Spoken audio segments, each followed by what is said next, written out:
રહ્યા છો India news ગુજરાતના મહત્વના સમાચાર વિસ્તારથી વાત કરીએ તો અસહ્ય ગરમીથી રાહત આપવા મેઘરાજાએ રાજકોટમાં લાંબા સમય બાદ પવન અને વીજળીના કડાકા ભડાકા સાથે ધમાકેદાર એન્ટ્રી કરી છે। આ તકે વાત કરીએ તો હાલ ઉનાળાની સિઝન શરૂ છે। રાજકોટ શહેરમાં છેલ્લા ઘણા સમયથી શહેરીજનો તાપ અને ગરમીથી ત્રાહિમામ પોકારી ઉઠ્યા હતા।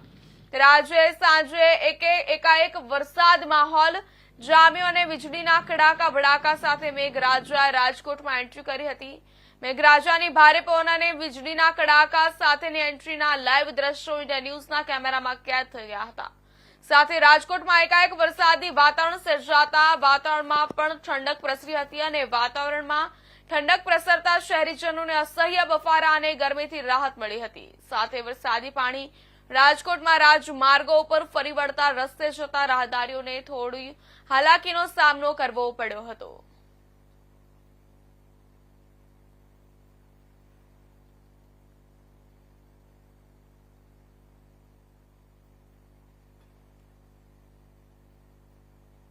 વડોદરાના સાવલીમાં ચોમાસા